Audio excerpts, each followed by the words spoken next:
High viewers, আসসালামু আলাইকুম। Welcome to my channel Anamika diary. তো বেশি কথা না বলে আজকে আমাদের পর্ব শুরু করি। শরতের শেষ আর শীতের শুরু।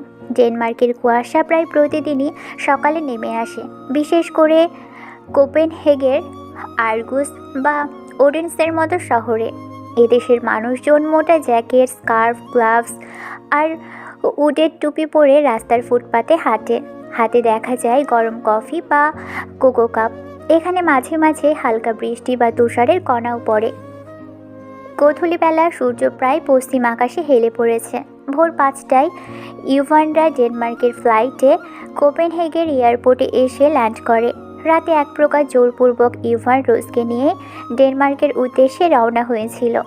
রোজ রাজি না হওয়ায় ইউভান রোজের গালে সপাটে 4টে চড় বসিয়ে দেয়। ইউভানের 5 আঙুলের দাগ স্পষ্ট রোজের গালে ভাসমান হয়ে ওঠে। পুরো 12 ঘন্টা জার্নিতে রোজ নিস্তেজ হয়ে প্লেনের ভিআইপি সিটে গা এলিয়ে শুয়েছিল। ইভানও আর কোনো কথা বলেনি রোজের সাথে। বিয়ের বিষয়টা ইভান যেহেতু দামিয়ান আর লারাকে কিছু বলেনি, তাই তারা দুজনেই বেশ অবাক হয়। ইভান কেনই বা একটা মেয়েটকে সোজা বিদেশের মাটিতে নিয়ে এলো? রোজকে কি তার পার্সোনাল সেক্রেটারি বানাবে নাকি? দামিয়ান যদিও কয়েকবার রোজের সাথে কথা বলতে চেয়েছিল, তবে রোজ কোনো প্রত্যুত্তর করেনি। ইউভানরা এয়ারপোর্টে আসার পর মুহূর্তেই পরপর 10টা কালো মার্সিডিজ কার এসে তাদের রিসিভ করতে চলে আসে। সামনের গাড়িটার ব্যাক সিটে রোজকে নিয়ে বসে আছে। রোজ বারবার ইউভানের হাত তার কাঁধ থেকে সরায়, আর ইউভান ততবারই রোজকে আরও শক্ত করে জড়িয়ে ধরে। ইউভান রোজের গাল চেপে ধরে নিজের মুখোমুখি করে গম্ভীর কণ্ঠে বলে, "কী রে, খেয়ে বড় হয়েছিস? শরীর এত নরম কেন? ঠোলে লাল হয়ে ফুলে ওঠে?" রোজ মুখ ফিরিয়ে নিলে ইভান রোজের চুলের পিছনে হাত রেখে চুল টেনে ধরতেই রোজের ঠোঁটের ফাঁক গলে আসে। আহ! শব্দ বেরিয়ে আসতেই ইভান চেঁচিয়ে ওঠে, "হোয়াটস রং উইথ ইউ? এভাবে তবদা মেরে পড়ে আছিস কেন? কথা কানে যায় না নাকি? বোবা হয়ে গিয়েছিস?" রোজ ইভানের চোখে দৃষ্টি রাখে। চোখ তুলে তাকাতেই চোখের কোণে জল এসে জমে। কাঁপা গলায় শোধায়, "দুনিয়াতে কলঙ্কের সৌভাগ্যটা আমাদের নারীদেরই হয়।" ইভান নাকের পাটা ফুলিয়ে রোজকে আরও কাছে টেনে এনে শরীরে নিজের হাত বিচরণ করতে থাকে। ইভানের স্পর্শে রোজের শরীরে আগুন জ্বলতে থাকে। ইভান জল শক্ত করে বুনো ষাঁড়ের মতো শ্বাস টেনে বলে, "কলঙ্ক? কোথায় কলঙ্কের দাগ? দেখা আমায়। কিস করে সব পিটিয়ে দিচ্ছি। দেখা কোথায় আছে?" ইভান রোজের গলায় লাল ছোপ ছোপ দাগগুলোতে আঙুল ছুঁয়ে এক দৃষ্টিতে তাকিয়ে বলে, "তোর শরীরে আমার দেওয়া রেডমার্কগুলো এত জোশ দেখায় কেন? আর কয়েকটা বাইট দিই।" ইভান রোজের ঘাড়ে ওষ্ঠের স্পর্শ দিতে গেলেই রোজ ধাক্কা মেরে সরিয়ে পড়ে ওঠে। "মানুষকে গো দানব, বিকৃত মস্তিষ্কের শয়তান! আপনার নোংরা স্পর্শ দিবেন না আমায়। ঘৃণা করি আপনাকে। কতবার বলবো? আই এম নট মানুষ কেকো, আই এম রোজ কেকো। আমার নাম মুখে আনবেন না। শুধু নাম কেন, আরও অনেক কিছুই আনবো। Wait and see." ইভান রোজকে ছেড়ে দিয়ে গাড়ি হাই স্পিডে চালাতে আদেশ দেয়। ডেনমার্কের রাজধানী কোপেনহেগেনের এয়ারপোর্ট ছেড়ে মহাসড়ক দিয়ে 10টা ব্ল্যাক মার্সিডিজ এসে হঠাৎ ব্রেক কষিয়ে তারপর থেমে যায়। গাড়িগুলো থেকে পরপর কালো পোশাকধারী গার্ডরা বেরিয়ে আসে। দুজন এসে ইভানের কারের ডোর খুলে দাঁড়িয়ে পড়ে। গাড়ি থেকে তীক্ষ্ণ দৃষ্টি ও ভারী পা ফেলে নামে Ivan, RC group of industries CEO. বয়স মাত্র 30 হলেও তার হাতে আজ কোটি কোটি ডলারের সাম্রাজ্য। তবে তার রক্তে মিশে আছে কুখ্যাত এক মাফিয়া বংশের সন্তানের ট্যাগ, স্পাইডার ব্লাড সার্কেল, ডেনমার্কের ইতিহাসের সবচেয়ে নিষ্ঠুর মাফিয়া সংগঠন। ইভানের বাবা রুশান আলবার্ট ছিলেন সেই মাফিয়া সাম্রাজ্যের লিডার। একসময় রক্ত, অস্ত্র ও অবৈধ বাণিজ্যের জগতে যার নাম শুনে মানুষ কেঁপে উঠত। তবে আজ থেকে প্রায় 18 বছর আগে ইউভানের জীবনে কালো অধ্যায় নেমে এসেছিল, যখন পুরো ডেনমার্কের বজ্রের গতিতে খবর ছড়িয়ে পড়েছিল রুশান আলবার্ট নিজের স্ত্রীকে খুন করে আত্মহত্যা করেছে। ইভান সবসময় কালো পোশাক দিয়ে নিজেকে জড়িয়ে রাখে, যেন রঙের কোনো অস্তিত্বই তার জীবনে নেই। ইভান গাড়ি থেকে নেমেই রোজকে গাড়ি থেকে নামতে বলে। রোজ এক চুল অবধি না নড়লে ইভান রোজের হাত শক্ত করে চেপে ধরে টেনে গাড়ি থেকে নামায়। ইভান এতটাই শক্ত করে রোজের হাত চেপে ধরেছে যেন রোজের হাতের হাড় মটমট করে ভেঙে যাবে। রোজ নেমেই সামনে চোখ তুলে তাকাতেই দেখতে পাই একটা বিশাল বিলাসবহুল কালো রঙের বাড়ি, বড় বড় অক্ষরে নাম লেখা আলবার্ট মেনশন। রোজের আর বুঝতে বাকি রইল না এটা এই দানবটারই বাড়ি হবে। লোকটা যেমন অদ্ভুত ভয়ঙ্কর, তার বাসস্থান তার থেকেও দ্বিগুণ। না হলে এমন কুচকুচে কালো রঙের বাড়ি কার হয়? দিনের বেলায় এত ভয়ানক দেখতে, রাতে কেমন দানবীয় রূপ ধারণ করে কে জানে। রোজের মন অজানা আতঙ্কে ভরে ওঠে। রোজ ইভানকে গুন্ডা সন্ত্রাস ভেবেছিল, কিন্তু এই নরপিশাচ তো তার ভাবটার থেকেও 10 ধাপ এগিয়ে। রোজ ভয়ত দৃষ্টি ফেলে কুঁকড়ে ওঠে, গায়ের লোম আকস্মিক দাঁড়িয়ে যাচ্ছে। রোজ ইভান এমন বিশাল সাম্রাজ্য দেখে তাকে বিলিয়নার কোনো কুখ্যাত মাফিয়া গ্যাং লিডার ভেবে বসলো। যদিও এটা শুধু রোজের ভাবনা না, এমনটা পুরো ডেনমার্ক মনে করে। ইভান হয়তোবা তার বাবার পাপের সাম্রাজ্যেতেই হাত লাগিয়েছে, স্পাইডার গ্যাংয়ের বর্তমান লিডার। তবে এমনটা শুধু মানুষের মুখে মুখেই প্রচলিত। লারা, দামিয়ান, তুষার গাড়ি থেকে নেমেই ইভানের পাশে এসে দাঁড়ায়। লারা রাগে গজগজ করতে থাকে।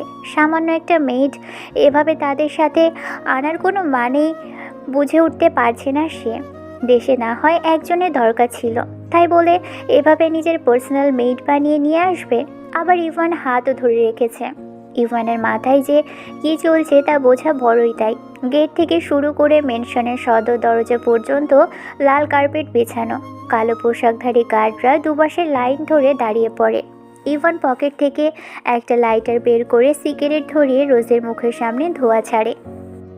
রোজ দু হাতে ইভানের শক্ত গ্রীবা থেকে নিজেকে ছাড়াতেই জোর জবরদস্তি করতে থাকে। সিগারেটের ঝাঁঝালো গন্ধে রোজের গা গুলিয়ে মাথা ঘুরতে শুরু করে। রোজের সিগারেটের ধোঁয়া সহ্য হয় না। ইভান তাচ্ছিল্য হেসে রোজকে নিজের কাছে টেনে এনে বড় বড় পা ফেলে রেড কার্পেটের উপরে হাঁটতে শুরু করে। পাশে থাকা গার্ডরা মাথা নিচু করে কুর্নিশ করে থাকে। ইভান রোজকে টেনে টেনে প্রবেশ আলবার্ট মেনশনের বসাল বিলাসবহুল ডাইনিং স্পেসে।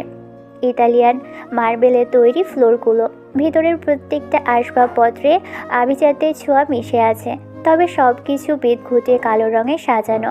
রোজ ভিতরে পা ফেলার আগেই তার নিঃশ্বাস আটকে আসে। রোজের শরীরে ছুঁয়ে ঠান্ডা বাতাস যেতেই পুরো শরীরটা জমে উঠেছে। ইভান ম্যানশনের ভিতরে পা রাখার মুহূর্তেই রোজকে ছুঁড়ে ফেলে দেয় মার্বেল ফ্লোরে। সমস্ত শরীরের হাড় ভাঙার ন্যায় কুঁকড়ে ওঠে রোজ। কোমরে ব্যথা অনুভব করার আগেই পিছলিয়ে গিয়ে ডাইনিং স্পেসের মাঝে সোফার সামনে গিয়ে পড়ে। পায়ের তালু ফ্লোরে ঘষে ছিলে গিয়েছে। যন্ত্রণায় কলিজা মুচড়ে ওঠে, ছিঁড়ে যাবে যেন। ঠোঁট উল্টো করে কেঁদে কাঁপা কাঁপা হাতগুলোতে চোখ বোলাতে থাকে। ছিলে গিয়ে রক্ত জমে উঠেছে। রোজ শব্দহীন কেঁদে সোফার দিকে অশ্রুসিক্ত নয়নে তাকাতেই দেখে সোফার উপর পায়ের উপর পা তুলে বসে আছেন একজন বৃদ্ধা ড্যানিশ মহিলা। বয়স 60-এর ঘরে হবে, তবে চেহারায় বয়সের বিন্দু পরিমাণ ছাপটেই। সাদা চুলের গোছা নিখুঁতভাবে বাঁধা, গলায় ছোট্ট প্ল্যাটিনামের মুক্তোর মালা, হাতে রুপোলি ব্রেসলেট। যিনি আর কেউ না, ইভানের দাদি, grandmother Ash Emilio Albert, RC group of ইন্ডাস্ট্রি-এর চেয়ারম্যান উইমেন। ইভানের বাবার মৃত্যুর পর স্পাইডার ব্লাড সার্কেল ভেঙে তিনি জন্ম দেন এক নতুন নাম, আরসি গ্রুপ।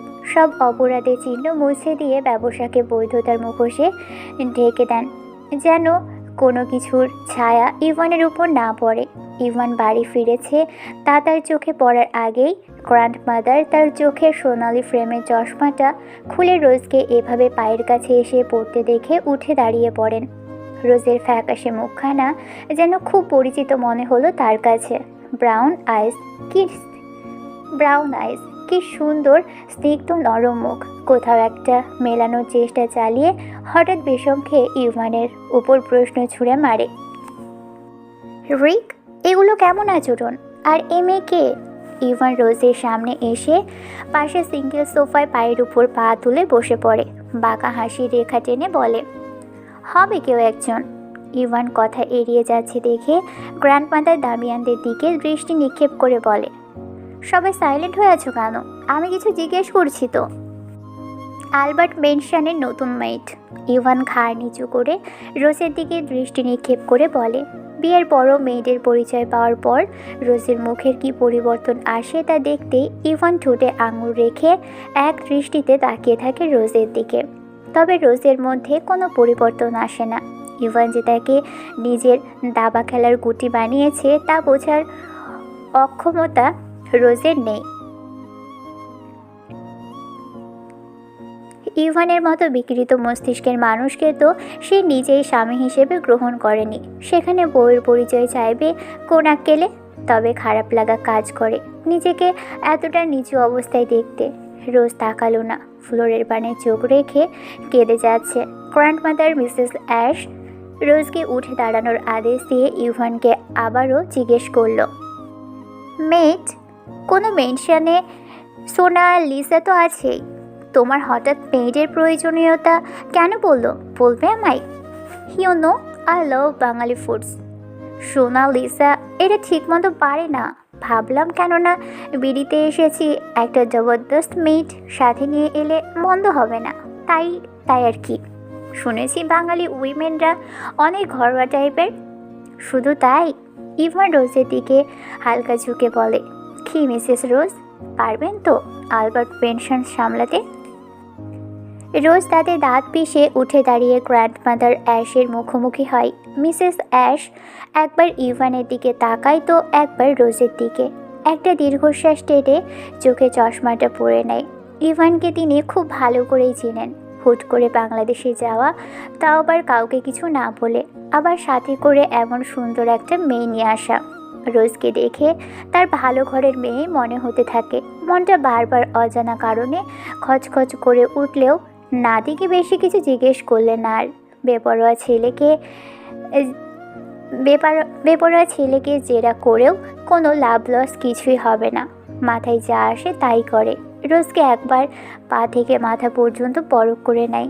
তার সন্দেহর মাত্রা তীব্র হতে থাকে। তবে ইভানকে বুঝতে না দিয়ে চশমা ঠিক করে বলে, মোনালিসা থেকে সব কিছু রুলস জেনে নিও। গ্র্যান্ডমাদার কথা শেষ করার আগে ইভান সোফা ছেড়ে দাঁড়িয়ে উঠে রোজের হাত ধরে দোতলায় নিজের বেডরুমের উদ্দেশ্যে পা বাড়াতেই যাবে, মিসেস অ্যাশ থামিয়ে দেয়। ইভানকে রোজের হাত ধরতে দেখে সেদিকে দৃষ্টি ফেলে বলেন, রোজ কেন পড়ে যাবে? মেয়েরা বেডরুম তো নিচে, বলে তিনি লিসাকে ডাকেন। লিসা এলে তাকে বলে নিচতলায় পশ্চিমের শেষের রুমটা ক্লিন করে রোজের থাকার ব্যবস্থা করে দিতে। লিসা রোজকে তার সাথে যেতে বললে রোজ কান্নার মাঝে একটু প্রশান্তি খুঁজে পায়। হাঁপ ছেড়ে বাচ্চার ন্যায় জামা খিঁচে গুটি গুটি পায়ে লিসার পিছন পিছন যায়। ইভান মূর্তির ন্যায় কিছুক্ষণ রোজের চলে যাওয়া দেখতে থাকে।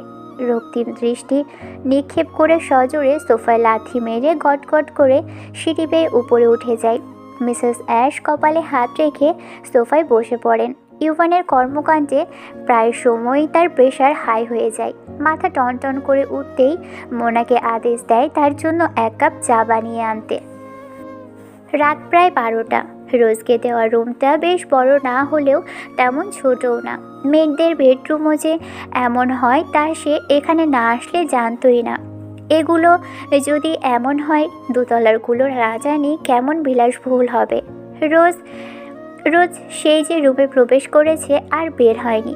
লিজা এসে রোজকে খাবার দিয়ে গিয়েছিল, তাও সে খায়নি ঠিক মতো। রোজ বিষণ্ণ ভরা মন নিয়ে বেলকানিতে বসেছিল। আকাশের পানে তাকিয়ে সব অভিযোগ করছিল, তুলে ধরছিল মৃত মায়ের কাছে। আকাশের তারা গোনা ছোটবেলার অভ্যেস, তবে আজ আর সেদিকে মন গেল না রোজের।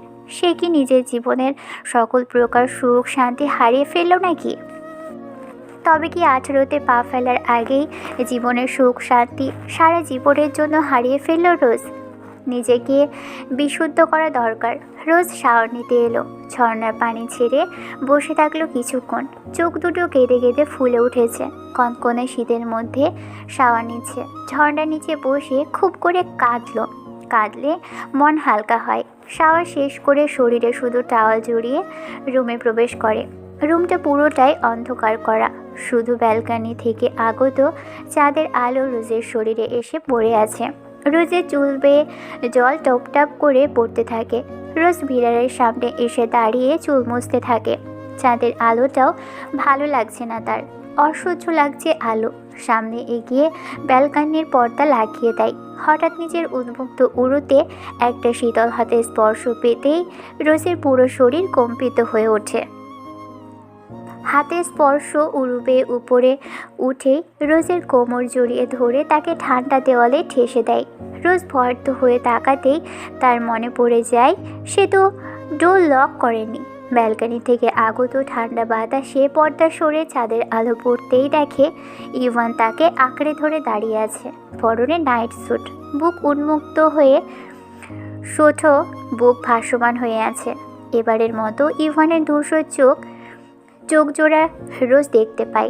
চাঁদের আলোতে তা জ্বলজ্বল করছে। রোজের গলা শুকিয়ে কাঠ হয়ে আসে। পানি তৃষ্ণায় কাঁপা কাঁপা গলায় বলে, আপনার সমস্যা কি? আমার রুমে কেন এসেছেন? ইভান রোজের টাওয়ালে আঙুল ঢুকিয়ে আরও কাছে টানে বলে, আমার বাড়ি, আমার বউ। একটু থেমে, সবই তো আমার, সো হোয়াট? তুই কি অন্য কাউকে আশা করেছিলি? লজ্জা করে না আপনার? সবার সামনে আমাকে মেড বানিয়ে আবার আমার রুমে এসেছেন। চলে যান বলছি। কেন, জ্বলে যাচ্ছে নাকি? নাকি পুড়ে যাচ্ছে তোর শরীর? চল আমার বেডরুমে। মরে গেলেও না। না মানে না। আপনার মুখটাও দেখতে ভালো লাগে না আমার, জানেন নিশ্চয়ই। কি ভালো লাগে তাহলে বল, সেটা না হয় দেখাবো। রোজের শরীর জ্বলে উঠছে ইভানের স্পর্শে। ইভান তো নেশা করেনি আজ, নেশার কোনো গন্ধও আসছে না তার শরীর থেকে। তাহলে ইভানকে দেখে কেন মনে হচ্ছে সে নেশা করে আছে? রোজের ঠোঁট লাল হয়ে ফুলে কাঁপতে থাকে। ইভান মাতাল কণ্ঠে রোজের অধরে আঙুল ঠেকিয়ে কানে ফিসফিসিয়ে বলে, if you ask my D, I will say your P F your P, deal you see? Rose ইভানকে ধাক্কা দিয়ে সরে যেতে নিলেই ইভান এক হাত দিয়ে রোজের দুহাত চেপে ধরে ফেলে। রোজের ললাটে চুল সরিয়ে আঙুল ছুঁয়ে রোজের মুখের দিকে অগ্রসর হতেই রোজ মুখ ফিরিয়ে নেয়। ইভান রোজের থুতনি ধরে রাগ নিয়ন্ত্রণ করে ঠোঁটে ঠোঁট মিলিয়ে দেয়। রোজ নিঃশ্বাস আটকে ঘুমিয়ে ওঠে। দেয়ালে পিঠ ঠেকিয়ে নিস্তেজ হয়ে পড়ে যেতে নিলেই ইভান মুখ সরিয়ে রোজকে কোলে তুলে নেয়। রোজ আকুতি ভরা দৃষ্টি ফেলে বলে ওঠে, ছেড়ে দিন প্লিজ। ইভান বেডে বসে রোজকে নিজের উড়োর উপর বসিয়ে দেয়। ইভান রোজের বুকে নাক ঘষে শরীরে ঘ্রাণ নিয়ে শ্বাস টানতে থাকে। রোজ উঠে যেতে নিলেই ইভান আরও শক্ত করে চেপে ধরে বসিয়ে দেয়। ইভান এলোপাতাড়ি রোজের স্পর্শকাতর স্থানে ওষ্ঠ ছোঁয়াতে থাকে। রোজের টাওয়াল খুলে শরীর উন্মুক্ত করতেই রোজ খেতে ওঠে। তারপর ইভান রোজের পেট জোরে আঁকড়ে ধরে উন্মাদনায় মত্ত হয়ে ঘাড়ে অগণিত চুমু খেতে খেতে দাঁত বসিয়ে দেয়। রোজ মৃদু ব্যথায় কুঁকড়ে ওঠে। ইভান নেশালো সুরে বড় শ্বাস টেনে বলে ওঠে, জাস্ট ফিল মি। ইভান হিংস্রোত্তক হয়ে নিজের ওষ্ঠধর দিয়ে রোজের অধর আঁকড়ে ধরে। উন্মাদ হয়ে চুম্বন তীব্র করে কামড় বসিয়ে দেয়। রোজ গুঙিয়ে ওঠে। রোজকে ছটফট করতে দেখে ইভান তাকে বিছানায় শুইয়ে দেয়। ইভানের শরীরে যেন দাবানল জ্বলে উঠছে। রোজ ব্যথায় ইভানের চুল খামচে ধরতেই ইভান পাগল প্রায় হয়ে কামড় আরও তীব্র করতেই রোজের ঠোঁট কেটে দুফোঁটা শীতল রক্ত বালিশে পড়ে। যন্ত্রণা সহ্য করতে না পেরে রোজ ইভানের পিঠে আঘাত করতে থাকে। ইভান রোজের হাতের আঙুলে আঙুল ঢুকিয়ে ঘাড় গলার সমান তালে ওষ্ঠ ঠেকাতে থাকে। কানের লতিতে চুমু খেতেই রোজ হিমশীতল হয়ে জমে যায়। চোখ বেয়ে নোনা জল গড়িয়ে পড়তেই ইভান বলে ওঠে, Dark Rose, I want to split you and lick the middle part of you. Ivan এক টানে নিজের পরনের নাইট স্যুট খুলে হিংস্র হয়ে ওষ্ঠের লড়াইয়ে নামতেই জোরে কারো ধাক্কার শব্দ ভেসে আসে। ইভান নাইট স্যুট খুলে হিংস্র হয়ে ওষ্ঠের লড়াইয়ে নামতেই জোরে কারো ধাক্কার শব্দ ভেসে আসে। ইভানের কানে যেন এই মুহূর্তে পৃথিবীর সকল প্রকার প্রতিধ্বনি হওয়া ভুলে গিয়েছে। রোজ দম বন্ধ হয়ে আসছে। ইভানের পিঠে নখ বসিয়ে সমস্ত শক্তি প্রয়োগ করেও সরাতে পারছে না ইভানের সুঠাম দেহটা রোজের উপর ভার ছেড়ে দিতেই আরেকটু জোরে দরজায় কড়া নাড়ার আওয়াজ হতেই রোজ বালিশ থেকে মাথা নামিয়ে ইভানকে ধাক্কা মেরে কেঁদে ওঠে। যন্ত্রণা আর ভয়ার্থ দৃষ্টি সংমিশ্রণ করে বড় বড় শ্বাস টেনে উঠে বসে বলে, কলঙ্কের দাগ তো লাগিয়েছেন, এখন এখন বাকি আছে দুনিয়ার সকলের কাছে তা তুলে ধরা। কেন এসেছেন একটা মেয়েদের রুমে এত রাতে? কি জবাব দিব আমি, বলতে পারেন? রোজের শ্বাস ভারী হয়ে আসছে, কথাগুলো গলায় আটকে আসছে। ইভান ভাবলেশীনভাবেই বেডের উপর গা ছেড়ে শুয়ে পড়তেই রোজের কথাগুলো তার মেজাজ মুহূর্তেই বিগড়ে দিল। খাড়কাত করে রোজের দিকে উক্তি ভরা দৃষ্টি নিক্ষেপ করে। রোজ গুটিসুটি মেরে সাদা মখমলে লেপ দিয়ে পুরো শরীর মুড়িয়ে নেয়। রোজের শরীরটা শীতে তীর করে কেঁপে কেঁপে উঠছে, আর ইভানের শরীর ঘেমে বেডে লেপ্টে আছে। ইভান নিজের গলায় থাকা সিলভার চেইনটাকে আঙুল দিয়ে ঘুরিয়ে আরেক হাতে রোজকে টেনে নিজের বুকের উপর ফেলে ভ্রু কুচকিয়ে রোজের পুরো শরীর স্ক্যান করতে করতে বলে, নিজেকে কি মনে করিস? তোর মতো 100টাকে বেডে এনে শোয়ানোর ক্ষমতা রাখি আমি। ফ্রিতে এত হট হাজব্যান্ড পেয়েও এত নাটক, জাস্ট টু মাচ। দুনিয়াতে একই রকম দেখতে যদি 7 জন মানুষ থাকে, তাহলে আপনার মতো শয়তানের বাকি 6 জনের উপরেও আমার লালত। রোজের ঘাড়ে ওষ্ঠাঘাতের ক্ষতচিহ্নতে আঙুল ঠেকিয়ে ইভান চোয়াল শক্ত করে নাকের পাটা ফুলিয়ে শয়তানি হাসি দিয়েই রোজের ঠোঁটে জোরপূর্বক ওষ্ঠাধর মিলিয়ে দেয়। ইভান পুরোপুরি হিংস্রাত্মক হয়ে রোজের ঘাড়ে চুল টেনে ধরতেই রোজ ব্যথায় কুঁকড়ে ওঠে। মুখখানা নীলবর্ণ ধারণ করে ফেলেছে। এক নাগারে দরজায় ঠকঠক শব্দ। ইভান চোয়াল শক্ত করে রোজের গলা চেপে ধরে রোজকে বিছানায় সপাটে ফেলে দেয়। রোজ ফুপিয়ে কেঁদে ওঠে, শরীরের হাড়গুলো যেন ভেঙে গুড়িয়ে যাবে। ইভান বেড ছেড়ে উঠে উন্মুক্ত বুকে দরজার পাসওয়ার্ড চেপে ধরে ডোর ওপেন করে দাঁড়ায়। রোজের রুমে হঠাৎ এভাবে ইভানকে দেখে লিসা আতঙ্কে মাথা নিচু করে পিছিয়ে যায়। দুঃস্বপ্ন দেখার মতো নিজের হাতে চিমটি মেরে ভয়ে ভয়ে ইভানের দিকে তাকায়। সে কি ঠিক দেখছে? রিক চৌধুরী, তাও আবার এত রাতে রোজের বেডরুমে। এদের মধ্যে কি কোনো সম্পর্ক আছে? তা লিসার মাথায় বিচলন করতে থাকে। তবে পুরুষালীর হাসকি স্বরে ধ্যান বিঘ্ন ঘটে।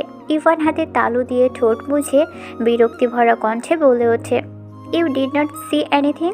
কথাটা ভালো করে মাথায় গেঁথে নাও।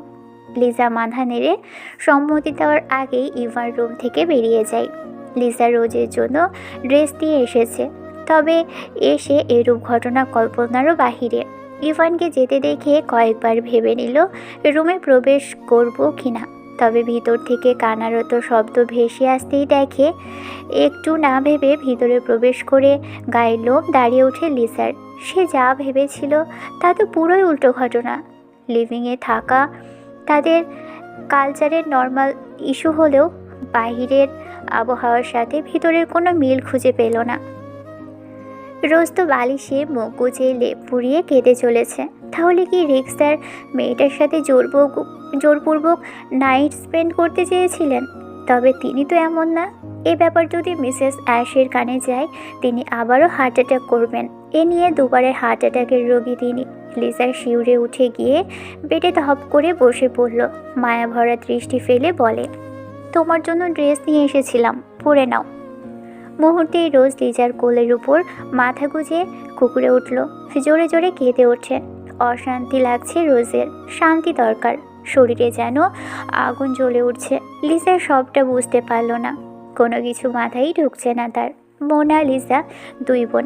লিজা 23 বছরের ডাস্কিটনের রমণী, মোনা তার 1 বছরের বড়। প্রায় 6 বছর যাবৎ তারা এই মেনশনের মেড। তাদের মম ছিলেন এক সময়, তবে তার মৃত্যুর পর তারাই মেনশনে যাবতীয় সকল কাজ করে।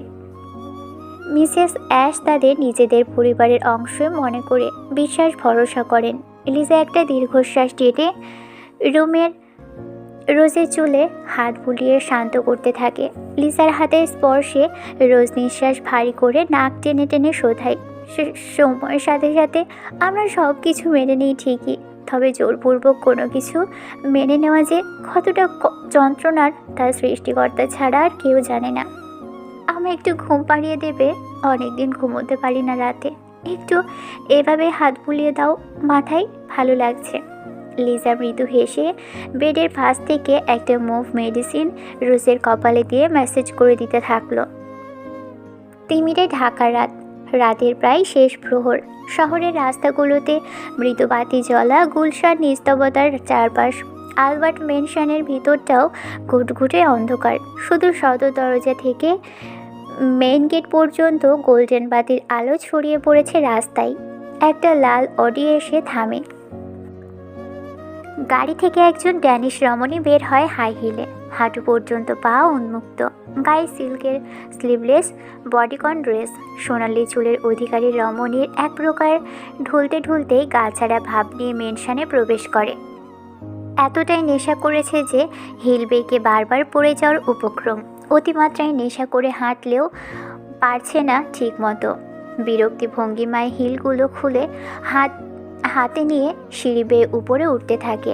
এক পা ফেলে তো আরেক পা পিছিয়ে যায়। নাটকীয় ভঙ্গিমায় শেষে সিঁড়িতে পা ফেলে উল্টে পড়ার আগে একটা শক্তপোক্ত হাত ধরে টেনে আনতেই হুমড়ি খেয়ে ফ্লোরে কারোর বুকের উপর পড়ে। ফ্লোরে পড়েই তুষার কিঞ্চিত রাগে নিচু স্বরে বলে, what the hell is this Raha? Tushar এতক্ষণ ইউভানের রুমেই ছিল, বাড়িতে যাওয়া হয়নি আর। ইউভান বলেছিল থেকে যেতে কাজ আছে, বেশ থেকে গেল। গেস্ট রুমে ঘুমোচ্ছিল আর মাঝরাতে ইউভানের কল পেয়ে তার রুমে এসে মাত্রই বের হলো। আর ছন্দ ছাড়া রাহাকে মাতলামো করতে করতে সিঁড়ি থেকে পড়ে নাক ফাটানো থেকে বাঁচিয়ে নিল। তবে এখন হিতে বিপরীত, নিজের সুটাম দেহের নাজেহাল অবস্থা। রাহা নিবু নিবু চোখে তুষারের দিকে দৃষ্টি ফেলে বলে, আরে তুষার তাইওয়ান, क्या हाल चाल है? ভূতের এত ঘুরঘুর কেন? ভূতের মতো এত ঘুরঘুর করছেন কেন?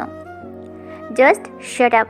কতবার বলেছি আমি তোমার থেকে অনেক বড়, রেসপেক্ট দিয়ে কথা বলো। Respect my foot. ভার সামলাতে না পেরে রাহা আরও ঢলে পড়ে তুষারের বুকের উপর। তুষার এক আঙুল রাহার বুকে ঠেকিয়ে তাকে নিজের থেকে সরিয়ে উঠে দাঁড়িয়ে পড়ে। মানে একে তো 2-3 দিন পর বাড়িতে ফিরেছে, আবার এক গাদা মদ খেয়ে এসেছে। তুষার রাহার এমন বেহাল অবস্থা দেখে কিছুটা বিরক্ত হলো। এ যদি ইভানের না হয়ে তার বোন হতো, সপাটে কয়েকটা থাপ্পড় বসিয়ে দিত গালে।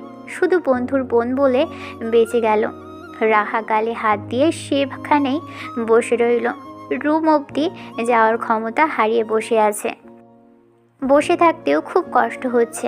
ফ্যাল ফ্যাল নয়নে তুষারের দিকে দৃষ্টি ফেলে। তুষার ভ্রু কুঁচকিয়ে বলে ওঠে, হোয়াট? মানে আমাকে একটু আমার রুম অবধি দিয়ে আসবেন প্লিজ? পারবো না প্লিজ, মহা মুশকিল তো। তুষার রাহার দিকে এগিয়ে রাহার হাত নিজের কাঁধে রেখে রাহার কোমর জড়িয়ে ধরে উঠিয়ে দাঁড় করিয়ে হাঁটতে শুরু করে। রাহা মাতলামো করতে করতে ঠোঁট উল্টিয়ে বলে, আপনার মা কি শেখায়নি গলে ওঠানো?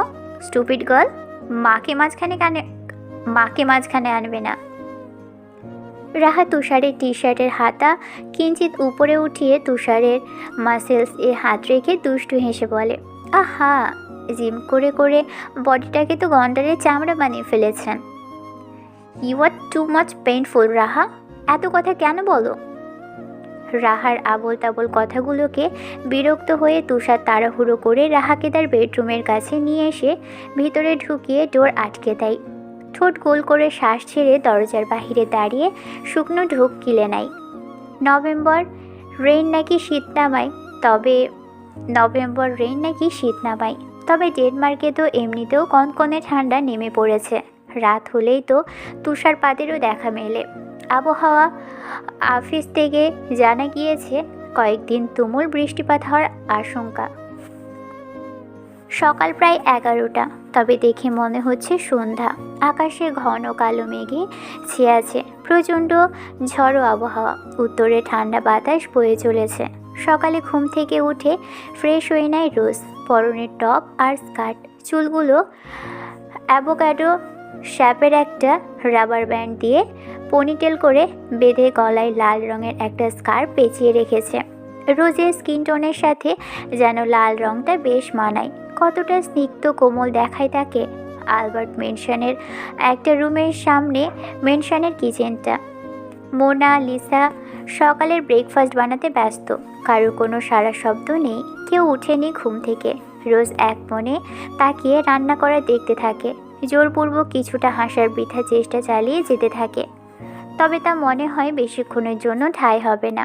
একটা পুরুষালীর তীব্র ঝাঁঝালো চিৎকার কানে আসতেই আটকে ওঠে রোজ। তার নাম ধরেই অনবরত হাঁক ডেকে যাচ্ছে Yuvan. Rose, where are you, fucking bloody Rose. Black polo shirt আর ট্রাউজার পরে পকেটে দুহাত গটিয়ে সিঁড়ি দিয়ে নামছে। রোজ ডাইনিং স্পেসে এসে ইউভানের দিকে দৃষ্টি নিক্ষেপ করতে ইউভানের প্রখর চাহনি যেন নিমেষেই রোজকে গিলে ফেলতে সক্ষম। এক কথায় চোখ দিয়ে গিলে খেয়ে ফেলা। ইউভান রোজকে পাশ কাটিয়ে সোফায় বসেই রোজের হাত চেপে ধরে হ্যাচকা টানে নিজের উড়োর উপর বসিয়ে দেয়। রোজ উঠতে চাইল, তার দু হাতের মাঝে শক্ত করে চেপে ধরে বসিয়ে দেয়। রোজ কাঁপা ঠোঁটে আশেপাশে তাকাতে থাকে কেউ আছে কিনা। রোজের টপের গলা কিছুটা বড় হওয়ায়, বক্ষ কিছুটা ভাসমান হওয়ায় সেদিকে দৃষ্টি পড়তেই ইভান রোজের হাত ছেড়ে দেয়। জিভ দিয়ে ঠোঁট ভিজিয়ে রোজের চিবুকে হাত দিয়ে মুখের কাছে এনে হাসকি স্বরে বলে, বিউটি স্পটের জন্য কি জায়গার এতই অভাব ছিল? শয়তান একটা, আপনি কি আমায় ছাড়বেন নাকি চিল্লাবো? ইভান ততক্ষণে চোয়াল শক্ত করে রক্তিম দৃষ্টি ফেলে রোজের গলা চেপে ধরে ফেলে। রোজের শ্বাস আটকে আসে। ইভান দু হাতে চেপে ধরতেই রোজ যন্ত্রণায় ছটফট করে ওঠে। ইভান রোজকে ছটফট করতে দেখে তাচ্ছিলের হাসির রেখা টেনে ধাক্কা মেরে ফেলে দেয়। রোজ গলা চেপে ধরে কাঁচতে শুরু করে। মুখাবয়ব লাল হয়ে গিয়েছে, চোখের কোণে জল জমে উঠেছে। ইভান পাগলের মতো নিজেই নিজে চুল টেনে ধরে গর্জে ওঠে, তোকে মেরে ফেলেই মনে হয় আমি শান্তি পাবো। রোজ নিজেকে সামলিয়ে উঠে দাঁড়ায়। রোজের ভিতরে থাকা ক্ষোভের চিহ্ন বহিঃপ্রকাশ না ঘটানোর জন্যে দুহাত চেপে কসলাতে শুরু করে। সোফার পাশে থাকা ল্যাম্পশেডটা হাত দিয়ে চেপে ধরে বসে আছে ইউভান। রোজকে চুপচাপ দাঁড়িয়ে থাকতে দেখে বুনো ষাঁড়ের মতো ফুঁসতে শুরু করে ইউভান। রাগের বশীভূত হয়ে ল্যাম্পশেডটায় আঁচড়ে ফেলে মেঝেতে। রোজ কেঁপে ওঠে। হালকা সরে যেতে নিলেই ল্যাম্পের ভাঙা কাঁচের টুকরো ছিটকে এসে রোজের গায়ে লাগতেই পায়ের কিছু অংশ কেটে রক্ত বেরিয়ে আসে। রোজ ব্যথায় উহ শব্দটা করে ফ্লোরে বসে পড়ে। ইভান দাঁতে দাঁত পিষে রোজের হাত চেপে ধরে দাঁড় করিয়ে দেয়। রোজ কেঁদে উঠেছে দেখে ইভানের মনে হালকা প্রশান্তি অনুভব হলে বাঁকা হেসে বলে,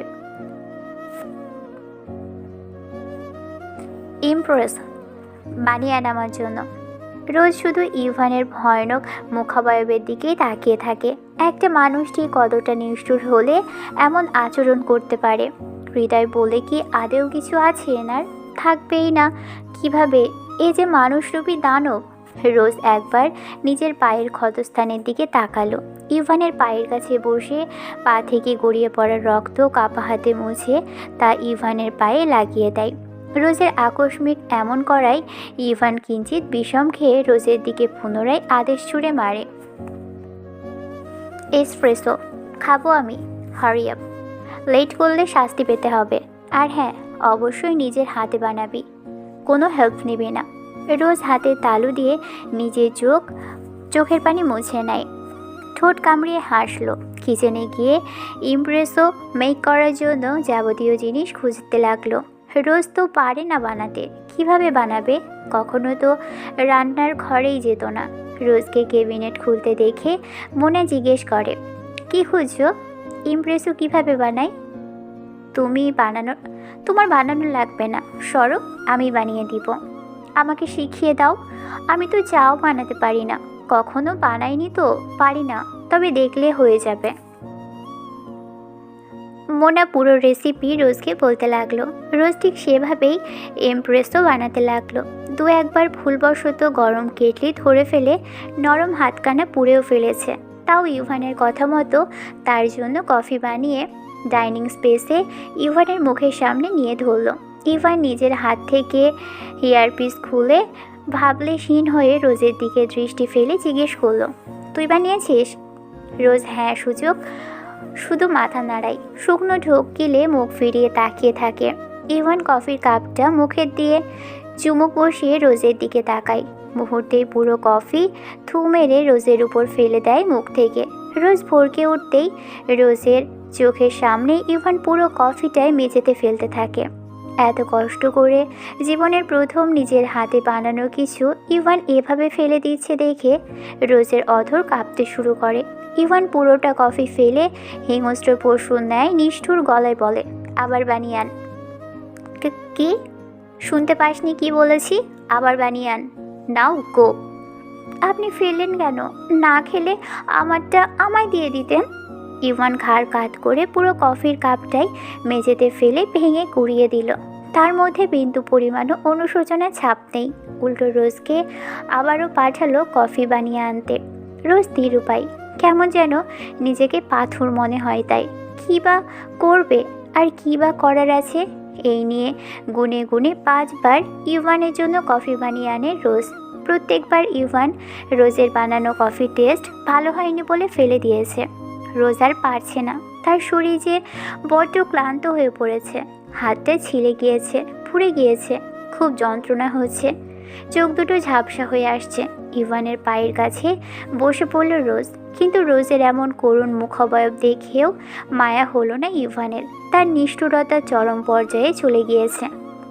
চল তোকে একটু শাস্তি দেওয়া যাক, তামাশা হয়েছে অনেক। Come with me baby. রোজের নিস্তেজ হয়ে পড়ে যাওয়া শরীরটা নেতিয়ে পড়ার আগেই ইভান রোজকে শক্ত করে চেপে ধরে রোজকে টেনে টেনে সদর দরজার কাছে নিয়ে আসে। রোজ অশ্রুসিক্ত নয়নে ইভানের দিকে দৃষ্টি ফেলতেই ইভান রোজকে দরজার বাহিরে ধাক্কা মারে। ইভান সাথে সাথেই ডোর লক করে দেয় রোজকে বের করে। বাহিরে তুমুল বৃষ্টিপাত, বজ্রপাত, ঠান্ডা বাতাস রোজের গায়ে লাগতেই রোজের শরীর কেঁপে ওঠে। প্রচণ্ড শীত লাগছে তার। বৃষ্টির পানিতে পুরো শরীরটা ভিজে উঠেছে। মুখ পেয়ে গলা পেয়ে বৃষ্টির পানি পড়তে থাকে। রোজ হাসলো। তার তো বৃষ্টি খুব প্রিয়। বৃষ্টিতে ভিজতে তো আগে কতই না বাহানা বানাতো বাবার কাছে। তবে আজ এত খারাপ লাগছে কেন? না, তার তো ভালো লাগার কথা। পরনের স্কার্ফটা গলা থেকে টান দিয়ে খুলে ফেলে। নিথর শরীরটা পাথরের ন্যায় জমে উঠেছে, হাত পা ঠান্ডায় জমে বরফ হওয়ার ন্যায়। রোজ কাঁদল না, সামনের দিকে এগিয়ে গেল। বুকটা এত ভারী মনে হচ্ছে যে ভিতরের প্রাণ পাখিটা বের হতে ছটফট করছে। অচেনা শহর, অচেনা দেশে কোথায় বা যাবে সে? যাওয়ার জায়গা যে নেই, তাই হয়তো ইভান তাকে বের করে দিয়েছে, শাস্তি দিল। রোজ তো পালাতে পারবে না, যেতে পারবে না কোথাও। মেইন গেটের সামনে রাস্তার মাঝে এসে ধপ করে বসে পড়ল। রোজ মরে কেন যায় না? মরে গেলেও তো পারে। পুরো শরীর কাঁপতে থাকে তার। দু চোখ বন্ধ হয়ে নিজের মৃত্যু কামনা করতে থাকে। একটু মৃদু হেসে ছোট্ট একটা পাথরের কণা হাতে নিয়ে রাস্তায় কি যেন কি আঁকিবুকি করতে লাগলো। মাবুদ, শাস্তি দেওয়া শেষ হলে আমার একটু শান্তির মুখ দেখায়ও কেমন? হঠাৎ একটা কালো বিএমডাব্লিউ হেডলাইট পড়ে রোজের উপর। সেদিকে তার কোনো খেয়াল নেই। গাড়িটা আচমকা তার সামনে এসে ব্রেক কষে ফেলে। ভিতরে থাকা একটা পুরুষালী শীতল কণ্ঠ ভেসে আসে। কি হলো আপনার? গাড়ি থামালে কেন? বস, সামনে একটা মেয়ে। একটা মেয়ে? জানি না, রাস্তায় বসে আছে। কালো ব্ল্যাক স্যুট পরা লোকটা ঘাড় উঁচু করে রোজের দিকে তাকালো। সত্যিই তো, এভাবে মাঝ রাস্তায় একটা নারী এভাবে বসে বৃষ্টির পানিতে ভিজছে, আবার হর্ন বাজাচ্ছে, তাও শুনতে পাচ্ছে না। বড়ই অদ্ভুত ঠেকলো। চোখের কালো সানগ্লাসটা খুলে গাড়ির ডোর ওপেন করে গাড়ি থেকে নেমে ছাতা মেলে ধরল। সামনে এগিয়ে গেল রোজের দিকে। ভ্রু কুঁচকিয়ে বলে উঠল, এই মেয়ে, এভাবে রাস্তায় বসে বৃষ্টিতে ভিজছো কেন? রোজ থেকে কোনো সারা শব্দ না পেয়ে রোজের মাথার ছাতাটা ধরল। আবারও নরম স্বরে বলে ওঠে, কে তুমি? রোজ এবার ভরা নয়নে লোকটার দিকে তাকালো। বৃষ্টির পানি পড়ছে না দেখে লোকটার দিকে তাকালো। রোজ তাকাতেই রোজের দিকে নিষ্পলক দৃষ্টি আরোপ করতেই রোজ তার গোলাপি ফোলা কাঁপা কাঁপা কণ্ঠে কাঁপা কাঁপা ঠোঁট নেড়ে বলে ওঠে, অভিশপ্ত নক্ষত্র চিনেন? চিনেন বিদীর্ণ? আপনি চিনেন কি আমায়? আদ্রিয়ান এক মুহূর্তের জন্য এখানেই থমকে গেল। এ কি কোনো মহাকাশ বিহীন নক্ষত্র? না তো, আমি চিনি না তোমায়। কে তুমি? আদ্রিয়ান এক মুহূর্তের জন্য এখানেই থমকে গেল। এ কি কোনো মহাকাশবিহীন নক্ষত্র? না তো, আমি চিনি না তোমায়। কে তুমি? রোজ হাত দিয়ে নিজের দু হাঁটু আঁকড়ে ধরে, কেমন যেন অন্যমনস্ক হয়ে রাস্তার পাথর ঘষছে। আদ্রিয়ানকে এক পলক দেখে প্রশ্ন ছুড়ে ফের দৃষ্টি ফেলল না আর। আদ্রিয়ানের কাছে ব্যাপারটা বড়ই অদ্ভুত ঠেকল। আদ্রিয়ান একটু মাথা ঝুঁকে ফের জিজ্ঞেস করল, এই মেয়ে, নাম কি তোমার? মাঝ রাস্তায় কেন বসে আছো? কথা কি কানে যাচ্ছে না? রোজ। রোজ? রোজ ইউ মিন গোলাপ? আদ্রিয়ান কিঞ্চিত পাকা হাসল। ফুল না, গোলাপ না, এমনিই রোজ, অর্থবিহীন রোজ। রোজ ফের মাথা তুলে তাকালো আদ্রিয়ানের দিকে। সারা শরীর ঠান্ডায় জমে কেঁপে উঠছে, ঠোঁট জোড়া লাল হয়ে কাঁপতে থাকে। রোজ রাস্তায় বসে একটু বিছিয়ে রাস্তা ক্লিয়ার করতেই আদ্রিয়ানও সামনে এগিয়ে ছাতা ধরল। একটা কম বয়সী মেয়ে এভাবে বসে ভিজছে, তাও আলবার্ট মেনশনের বাহিরে। আদ্রিয়ান এক ভ্রু উপরে তুলে পুনরায় জিজ্ঞেস করে, আচ্ছা বুঝলাম, তবে তুমি থাকো কোথায়? রোজ হাত দিয়ে ইশারা করলো মেনশনের দিকে। আদ্রিয়ান বুঝতে পারল এই মেয়েটা তাহলে আলবার্ট মেনশনেই থাকে। তবে একে তো আগে কখনো দেখেনি আদ্রিয়ান, নতুন কেউ নাকি? বুঝে উঠতে পারল না। তবে রোজকে ঠান্ডায় জমে যেতে দেখে আদ্রিয়ান নিজের পরনের কোটটা খুলে রোজের গায়ের উপর দিল। রোজের দিকে নিজের এক হাত বাড়িয়ে দিল। আদ্রিয়ানের কি করুণা হলো নাকি মায়া তা জানে না। তবে এভাবে বৃষ্টিতে ভিজতে থাকলে জ্বর এসে যেতে পারে ভেবেই নিজের হাতটা রোজের দিকে বাড়াই। আমার হাতটা ধরে উঠে দাঁড়িয়ে পড়ো। তুমি যেখানে থাকো আমি সেখানেই যাচ্ছি, ভয় পাওয়ার কারণ নেই। Hurry up. রোজ মাথা নাড়ল, না সুযোগ। আদ্রিয়ান কিছুটা না পুরোপুরি হতভম্ব হলো। তার থেকেও বেশি হলো গাড়িতে বসে থাকা আবরার নিজের বসকে একটা অপরিচিতর উপর সহানুভূতি দেখাতে, নিজের টাইম ওয়েস্ট করতে, যার কাছে কিনা এক সেকেন্ডও মহামূল্যবান। আদ্রিয়ান এবার কিছুটা গম্ভীর কণ্ঠেই বলে ওঠে, শোনো মেয়ে, বেশি ভিজলে জ্বর এসে যাবে, ওঠো বলছি। রোজ জ্বর ওঠাকে ভীষণ ভয় পাই, জ্বর উঠলে বমি পাই, তার উপরে জিভ ভারী হয়ে মুখটা কেমন করে। এমনিতেই তার এখন সব কিছুই অশান্তি অশান্তি লাগে, আর নতুন করে কিছুর মুখোমুখি হতে চায় না। তবে সে কি করে এই অচেনা লোকটাকে বোঝাবে? তার যে ভিতরে যাওয়া নিষেধ, ভিতরে যে একটা দানব আছে। শরীরের সমস্ত শক্তিও কেমন ফুরিয়ে এসেছে, কেমন পাথরের মতো ভারী মনে হয়েছে। কিঞ্চিত ভেবে উঠে দাঁড়াতেই গিয়ে পা পিছলিয়ে রোজের ক্ষতস্থানে আঘাত, পুনরায় আঘাত পেতেই শক্তপোক্ত হাত ধরে নিয়ে ব্যালেন্স করে দাঁড় করিয়ে দেয় রোজকে। রোজ আদ্রিয়ানের হাত সরিয়ে পিছিয়ে যায়। আদ্রিয়ান শুকনো ঢোক গেলে হাসকি স্বরে বলে, এসো। আদ্রিয়ান সোজা হাঁটা দিল আলবার্ট মেনশনের দিকে। রোজ গুটি গুটি পায়ে পিছন পিছন হাঁটতে লাগলো। আদ্রিয়ান রোজকে নিয়ে পা রাখলো আলবার্ট মেনশনে। রোজ আদ্রিয়ানের পিছন থেকে সরে ডাইনিং স্পেসে এসে চোখ বোলাতে থাকে, ইভান আছে কি না। না, ইভান কোথাও নেই। অথচ আদ্রিয়ানকে এখানে কেন এসেছে সেদিকে মন না দিয়ে নিজের রুমের দিকে হাঁটা দিল। রোজ তো নিজের মধ্যেই ছিল না, আশেপাশের কোনো কিছুই তার মনের উপর প্রভাব ফেলতে পারেনি। কেমন নিস্তেজ ভঙ্গিমায় রুমে যেতে থাকে। পরনে যে আদ্রিয়ানের ব্ল্যাক স্যুট, তাও খেয়াল নেই তার। রোজকে আসতে দেখেই মোনা রান্নাঘর থেকে বেরিয়ে আসতেই আদ্রিয়ান মোনাকে আঙুলের ইশারা করে নিজের দিকে আসতে বলে। মোনা আদ্রিয়ানকে দেখে কুর্নিশ করতে আদ্রিয়ান পুরুষালীর হাসকি স্বরে বলে, হুইসি। মোনা একবার পিছনের দিকে ফিরে রোজের দিকে তাকিয়ে পুনরায় আদ্রিয়ানের প্রশ্নের উত্তর দেয়, নিউ মেড। আদ্রিয়ানের ঠোঁটের ফাঁক গলিয়ে শব্দ বেরিয়ে আসে, মেড? ও রিয়েলি? কপালে পড়ে থাকা লম্বা চুলগুলো একপাশ করে হনহনিয়ে সোফার পায়ের উপর পা তুলে গিয়ে বসে পড়ল Adrian Shah. Shah group of ইন্ডাস্ট্রির সিইও, তুখোর বুদ্ধিসম্পন্ন ব্যক্তিত্ব। বয়স 30-এর ঘর পেরিয়ে 31-এ দাঁড়িয়েছে।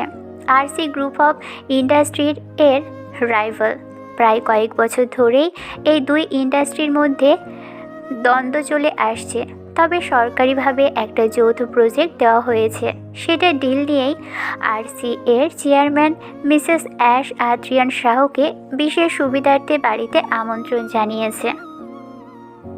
বেডরুমের এক একটা জিনিসপত্র ফ্লোরে ছড়িয়ে ছিটিয়ে পড়ে আছে। পুরো রুমেই কাচের জিনিসপত্র ভাঙচুর করে বেডের উপর বসে আছে ইউভান। ষাঁড়ের মতো নাকের পাটা ফুলিয়ে রাগে গজগজ করতে করতে বড় বড় শ্বাস টানছে আর তার বুক তীব্র বেগে ওঠানামা করছে। হাত পেয়ে অনবরত টাটকা রক্ত গড়িয়ে পড়ছে। হাতের তালুর মাঝ বরাবর বেশ অর্ধেক কেটে গিয়েছে। নতুন কিছু না, এসব ইউভানের নিত্যদিনেরই কাজ। বেড ফুল সাউন্ড প্রুফ হওয়ার বাহিরের শব্দ পৌঁছতে পারে না। রুমের মধ্যেই যতই ঝড় হাওয়া বয়ে যাক না কেন, তা খুনাক্ষরেও শুনতে পাওয়া যায় না বাহিরে। তবে রুমের মধ্যে তুষারও ছিল। কালো ক্যাবিনেটের পাশে গা এলিয়ে ইভানের দিকে দৃষ্টি ফেলে দাঁড়িয়ে আছে। তুষার থামালো না ইভানকে। একটা দীর্ঘশ্বাস ফেলে ক্যাবিনেটের ড্রয়ার থেকে ব্যান্ডেজ হাতে নিতেই একটা ছবি চোখে পড়ে। নীল শাড়ি পরার রমণী। ছবিটাতে লাল মার্কার পেন দিয়ে বড় করে ক্রস দেওয়া। তুষার ছবিটা হাতে নিয়ে আবারও রেখে দিল। ইভান কাউকে মারবে বলে সিদ্ধান্ত নিলে এভাবেই তার ছবিতে ক্রস দিয়ে রাখে। তুষার এগিয়ে এসে ইভানের পাশে বসলো। ইভানের রক্তমাখা হাতটাতে ব্যান্ডেজ করতে করতে মৃদু হেসে বলে, খুন করতে গিয়ে বিয়ে করে নিলি? ইভান হাত সরিয়ে নিল। যা এখান থেকে, বের হ আমার রুম থেকে। একটা সহজ কাজকে কঠিন কেন বানালি? এখন তো মনে হয় না আর মারা হবে। ইভান নিজের চুলে হাত ঘষল। ইভান তো রোজকে মারতেই গিয়েছিল, তবে প্ল্যান পরিবর্তন করে মৃত্যুকে বেঁচে থেকেও মরণ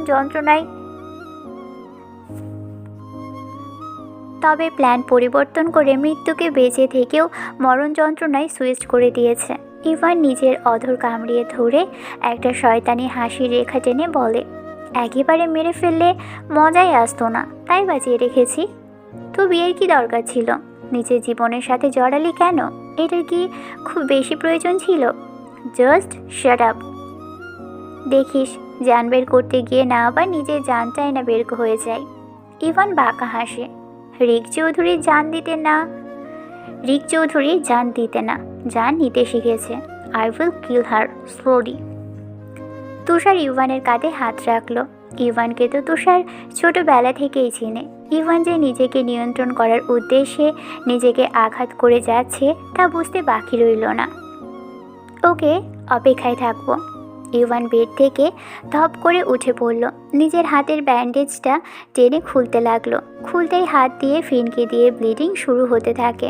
দাঁতে দাঁত পিষে নিজের রিভলভার বের করে ভারী পা ফেলে রুম থেকে বেরিয়ে যায়।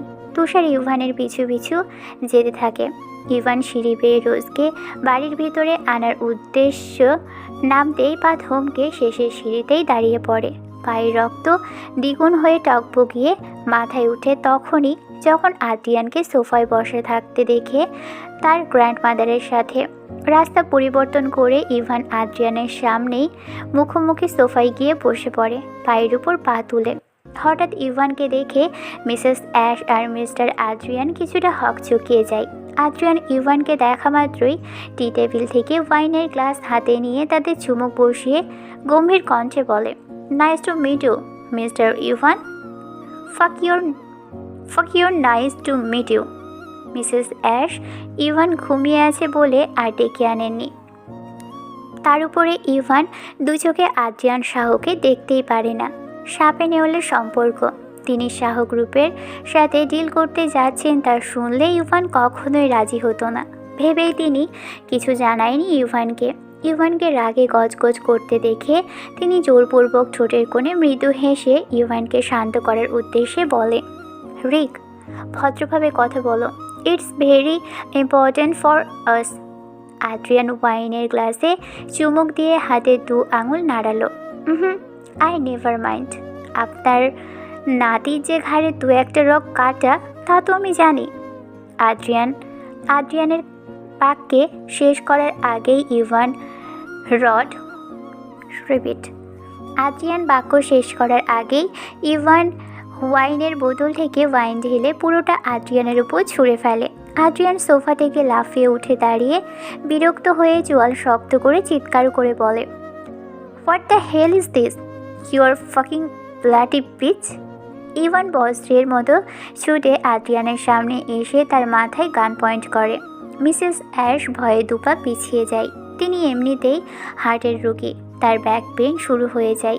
ইভান আদ্রিয়ানের কপালে বন্দুক ঠেকিয়ে চেঁচিয়ে ওঠে, you are a fucking asshole, get out from my house, I said get out. Adrian উচ্চস্বরে হেসে ওঠে। আচমকা নিজের ফর্মাল প্যান্ট থেকে সাইলেন্সার যুক্ত পিস্তল বের করে ইভানের কপালে ধরে। 2 মেরু 2 জীব মুখোমুখি বন্দুক তাক করে ধরে দাঁড়িয়ে আছে। দুজনের চোখই রক্তিম বর্ণ ধারণ করে আছে, যেন চোখের মণি মুহূর্তেই গলে বের হয়ে আসবে। আদ্রিয়ান টেবিলের উপর থেকে ডিলের কাগজটা ইভানের মুখের সামনে ধরে। ডিলে সাইন করা শেষ। এবার না হয় একসাথে পার্টি এনজয় করা যাক। 2 দিন পর দেখা হচ্ছে বিজনেস পার্টিতে। খুব হারাম করে দেওয়ার জন্য দুঃখিত। আদ্রিয়ান 2 আঙুল কপালে ঘষতে ঘষতে বেরিয়ে যেতে থাকে। ইভান আদ্রিয়ানের দিকে শ্যুট করার আগেই মিসেস অ্যাশ তার বন্দুক হাত থেকে নিয়ে নেয়। ইভানের গ্র্যান্ডমাদারের দিকে ঘাড় কাত করে তাকায়। মিসেস অ্যাশ অসুস্থ মানুষ, ইভান তাকে কিছু বলতেও পারছে না। ভিতরের আগ্নেয়গিরি উত্তাল লাভা নিয়ন্ত্রণ কঠোর চেষ্টা চালাতে গিয়ে তার ঘাড় গলা শিরাগুলো টান টান হয়ে ফুলে উঠেছে। কপালের শিরাগুলো ভাসমান হয়ে গিয়েছে। এসির নিচে বসেও অঝরে ঘেমে একাকার হয়ে গিয়েছে। চিৎকার করে মোনাকে ডেকে আইস ব্যাগ নিয়ে আসতে বলে। মোনা আইস ব্যাগ নিয়ে আসলেই মাথায় চেপে ধরে গরম মাথাটা ঠান্ডা করতে থাকে, না হলে এখনই ফেটে যেতে পারে। মিসেস অ্যাশ নাতির এমন আচরণে বিরক্ত হয়ে ভাবলেশীন ভঙ্গিমায় মাথা নাড়িয়ে দীর্ঘশ্বাস টেনে উপরে যেতে থাকে। রাহা রিক দুজনের একজনকেও তিনি আজ পর্যন্ত নিজের নিয়ন্ত্রণে রাখতে পারেননি। মাঝে মাঝে খুব কষ্ট হয় এদের জন্যেও, আবার নিজের জন্যেও। কতদিন আগলে রাখতে পারবেন জানেন না। তিনি মরে গেলে যে কি হবে এদের ভাবলেও গায়ের লোম দাঁড়িয়ে যায়। শরীরটা দিন দিন অবনতির দিকেই যেতে থাকে। এই বুঝি পৃথিবীর মায়া ত্যাগ করে বসলেন তিনি। তবে খুব ভয় হয় তার অনুপস্থিতিতে যদি ইভান তার বাবার পাপের সাম্রাজ্যতে হাত লাগায়, ধ্বংসের খেলা নতুন করে শুরু করে। সব দেশ নিজের বাপ থেকেই পেয়েছে, কার্বন কফি বললেও ভুল হবে না। ঠিক এই ভয়েই তো মিসেস অ্যাশ মরে গিয়েও শান্তি পাবেন না। বুড়ো বয়সে এসেও কোম্পানিটা নিজের একা হাতেই সামলাতে হচ্ছে তার। বেডরুমে গিয়ে চোখ জোড়া বন্ধ করে শুয়ে পড়লেন। একটু রিল্যাক্স হওয়া দরকার। কিছুক্ষণ পর পায়ের কাছে কারোর স্পর্শ পেয়ে নিভেনুকো চোখে তাকালেন পায়ের দিকে। দেখলেন ইনায়া রাহার চৌধুরী। গুনগুনে ইভান থেকে দেখলেন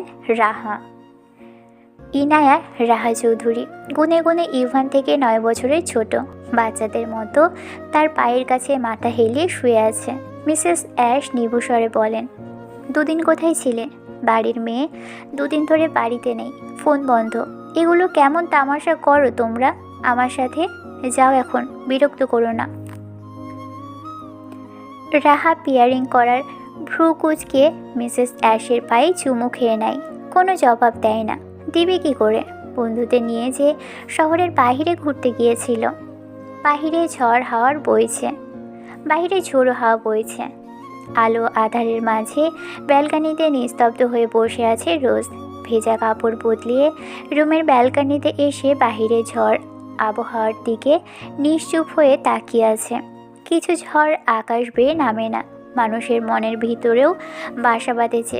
ব্যালকানিতে হাঁটু ভাঁজ করে মাথা হেলিয়ে নিঃশব্দে গুনগুন করতে থাকে। একটু প্রশান্তি খুঁজে চুলগুলো ছড়িয়ে পড়ে আছে। কাঁপা কাঁপা গলায় সুর তোলে, এলোমেলো হয়ে যায় মন, কেন আজ বুঝি না। দাবানল যেন ছড়ালো, পার করে সীমানা। স্বপ্নের মতো হানা দেয় এ মনের কামনা। নিজেকে দেখে লাগে আজ অচেনা অচেনা। বাতাসে গুনগুন, এসেছে ফাগুন, বুঝিনি তোমায়। আকস্মিক হাতের টেনে ধরে রোজকে দাঁড় করিয়ে দেয়ালে ঠেলে দেয় একটা ঠান্ডা হাতের স্পর্শ। বাইরে বিদ্যুৎ চমকে নীল আলো ব্যালকনিতে এসে পড়তেই রোজ ভয় কুঁকড়ে ওঠে। ইভান রোজের দু হাত চেপে ধরে আইস ব্যাগটা বাহিরে ছুঁড়ে মারে। রোজ ইভানকে সরাতে চাইলে ইভান আরও শক্ত করে জোরপূর্বক রোজের ঠোঁটে ঠোঁট মিলিয়ে দেয়। রোজ ইভানের বুকে ধাক্কা মেরে সরে যেতে বলে, আপনি আমার রুমে ঢুকলেন কি করে? ইভান তো কোনো প্রত্যুত্তর করলই না, উল্টো রোজকে হ্যাঁচকা টানে নিজের সাথে মিশিয়ে ওষ্ঠদায় মিলিয়ে দেয়। রোজ মুখ ফিরিয়ে নিয়ে নিজের হাত ইভান থেকে ছাড়িয়ে নিয়ে সপাটে চড় বসিয়ে দেয় ইভানের বাঁ গালে। পুরো মেডসার জুড়ে নিস্তব্ধতা, শুধু দূরে জানালায় বৃষ্টির শব্দ। করিডোরের লম্বা আলোটা আদো অন্ধকারে তৈরি করেছে। রোজের অবচেতন মনে ইভানকে সপাটে চড় মেরে আতঙ্কে পিছিয়ে যায়। চড়টা তীব্রভাবে ইভানের বাঁ গালে পড়েছে ঠিকই। ইভান গালে হাত রেখে ধীরে ধীরে মুখ ঘুরিয়ে তাকায়, চোখে বিস্ফোরণ নিয়ে। রোজের মারা চড়াঘাত ইভানের চোখে মুখে তার ছাপ না পড়লেও উল্টো রোজের হাতেই পেন হওয়া শুরু হয়ে যায়। রোজের নরম হাতে রক্ত জমাট বেঁধে লাল আভা ফুটে ওঠে। ইভানের শক্তপোক্ত গালে আঘাত করে রোজ নিজেই ব্যথা পেয়ে বসে আছে। ইভান হঠাৎ ঝুঁকে এসে রোজের চিনে বাজ পাখির মতো আঙুল বুলিয়ে ঠোঁটে বিদ্যুতের মতো ঝাঁপিয়ে পড়া একটা কামড় বসিয়ে দেয়। রোজ ইভানের শার্ট আঁকড়ে ধরে কেঁপে ওঠে, ইভানকে ঠেলে দূরে সরিয়ে দেয়। রোজ সরাতেই ইভান পুনরায় রোজের নরম ওষ্ঠধরের উপর ঝাঁপিয়ে পড়ে। রোজ জোরপূর্বক ইভানকে নিজের থেকে আলাদা করে দৌড়তে গেলেই ইভান রোজের চুল গোল করে নিজের হাতের মুঠোয় পেঁচাতে থাকে। চুলে টান পড়তেই রোজ করে উঠতেই ইভান পিছন থেকে রোজকে নিজের শক্ত গ্রীবায় বন্দি করে রোজের ঘাড়ের পাশে থুতনি রেখে কর্কশ গলায় বলে, you don't know bloody fool. ভাঙা কাঁচের উপর হাত রাখলে যে হাত কেটে যায়, ভাঙা কাঁচ নয়। ইভান রোজের গলদেশে চাপ প্রয়োগ করে বাঁকা হেসে কানের কাছে মুখ নিয়ে ফু মেরে বলে, এত কিছুর পরও তো তেজ কমে না কেন? হোয়াই? আমার ভয় পাস না? Open your mouth. ইভান দাঁত পিষে চিৎকার করে উঠে বলল, ভয় পাস না কি না? রোজের জিভ ভারী হয়ে আসে, কোনো শব্দই বের হচ্ছে না তার। ঠোঁটে ঠোঁট চেপে কান্না থামিয়ে মূর্তি ন্যায় দাঁড়িয়ে থেকে ভাবতে থাকে, কখন যে গলা টানা টিপে ধরে বসে শয়তানটা। রোজকে চুপ দেখে ইভান নিজের শীতল হাত রোজের টপের ফাঁকে হাত ঢুকিয়ে উদর চেপে ধরে আরও জোরে আঁকড়ে ধরে। হাতের স্পর্শ সীমানা লঙ্ঘন করতেই রোজ কুঁকড়ে গিয়ে দম ছেড়ে হাঁপিয়ে কাঁপা স্বরে বলে, দয়া করুন, পাই ভয়, খুব ভয় পাই, আমার থেকে দূরে সরুন। তুই আমার গাল ছুঁয়েছিস, তার বিনিময়ে আমি তোর বডির কোন কোন পয়েন্টে টাচ করে দিতে পারি? You have any idea? এসব করে আপনার কী লাভ হচ্ছে? আমাকে কি তোর ফকার মনে হয়? রিক লাভ লসের আশা রাখে না, তবে এই যে তুই প্রতি মুহূর্তে যন্ত্রণায় ছটফট করতে থাকিস, এটাই আমার পিস। আপনি একটা মানুষরূপী ডেভিল। ইভান একটা বৈশাচিক হাসির রেখা টেনে রোজকে নিজের দিকে মুড়িয়ে দেয়। নিজের পায়ের উপর দাঁড় করিয়ে সামনে ধীর পায়ে এগোতে থাকে। রোজের চুল ছেড়ে দিয়ে রক্তিম চোখে বলে, not only devil but also a vampire. চুল খুলে রাখবি না, না হলে যে কোনো সময় ঘাট থেকে রক্ত চুষে নিতে পারি। রোজ সুযোগ বুঝে ইভানের থেকে দৌড় দিতেই কার্পেটের উপর পা পিছলে প্রায় পড়ে যেতে নিবে ইভানের তার ট্যাটু করা লম্বা হাতখানা বাড়িয়ে কোমর ধরে দাঁড়িয়ে দেয়। রোজ কাঁপা কাঁপা শব্দ উচ্চারণ করার আগেই ইভান শক্ত হাতে রোজের কোমর চেপে ধরে টেনে নিয়ে যায় কিচেনের দিকে। আলো নিভে থাকা কিচেনটাতে শুধু ফ্রিজের নীল আলো। সেই আলো রোজের কাপা মুখে পড়তেই পুরো দৃশ্যটা ঠান্ডা অথচ বিপজ্জনক হয়ে ওঠে। ইভান রোজকে সাদা ক্যাবিনেটের ধারে নিয়ে দাঁড় করায়। রোজের পিঠ থেকে যায় ঠান্ডা কাছে, দুহাত অনিচ্ছায় পিছনে গুটিয়ে আসে। ইভান দুহাতে তাকে ঘিরে ফেলে। ইভানের দৃষ্টি এতটাই ভয়ানক দেখাচ্ছিল যে রোজের কাছে ইভানকে কোনো ইংলিশ মুভির লম্বা কোনো ডেভিল গোস্ট মনে হতে থাকে। ঘৃণা আর ভয় মিশ্রিত নয়নে দৃষ্টি সরিয়ে নিঃশ্বাস আটকে কেঁদে ওঠে। খুব জোরে চিৎকার করতে মন চাচ্ছে, তবে গলা শুকিয়ে কাঠ হয়ে কোনো আওয়াজ বের হচ্ছে না রোজের। ইভান কি করতে চাইছে? ইভান কি মারবে তাকে? ব্যথা দিবে নাকি নিজের নোংরা স্পর্শ দিয়ে যন্ত্রণা দিবে ভেবে ভেবেই রোজের গা গুলিয়ে ওঠে। ইভানের মুখ ধীরে ধীরে রোজের কান ঘেঁষে আসে। তার উষ্ণ নিঃশ্বাসে রোজ এক মুহূর্তের জন্য চোখ বন্ধ করে ফেলে। ইভানের আঙুল আলতো করে রোজের থুতনিতে ছোঁয়া দিতেই তার বুকের ভিতর কেঁপে ওঠা একটা শ্বাস আটকে যায়। নীল অন্ধকার রান্নাঘরে ইভানের চোখে হিংস্র রাগ, রোজের শ্বাসরুদ্ধকর ভয়, আর তাদের মাঝে জমে ওঠে ডার্ক আকর্ষণ। ইভানের মন বলতে কিছু নেই। বুকের বাঁ পাশে যে বস্তুটা অনবরত ওঠানামা করে তা নিতান্তই একটা হৃদযন্ত্র তার কাছে। ইভান যতটুকু জোর খাটায় সবটাতেই থাকে হিংস্রতা আর রোজকে যন্ত্রণা দেওয়ার সংমিশ্রতা। হঠাৎ ধীরে ধীরে রোজের মুখের কাছে ঝুঁকতেই রোজ কেঁপে ওঠে। দেখে ইভানের হাতে মসৃণ সিলভার প্যাকেট। রোজ ভয় শুকনো ঢোকিলে নেয়। ইভান প্যাকেটটা দাঁত দিয়ে ছিঁড়ে নিতেই রোজের কলিজা ছ্যাঁত করে ওঠে। আপনি এটা কি বের করছেন? ইভান কোনো জবাব না দিয়েই রোজের পিছনে হাত দিয়ে ক্যাবিনেটের উপর রাখা একটা লাল বলে রাখা চাইনিজ রেমেনের উপর মশলা ঢালতে থাকে। ইভান ঘাড় এপাশ ওপাশ করে রোজকে ভয়ে কুঁকড়ে যেতে দেখে শকুন দৃষ্টি ফেলে তাচ্ছিল্য করে বাঁকা হেসে বলে, craving and I am hungry. By the way, Dark, Rick also fuck your dirty mind.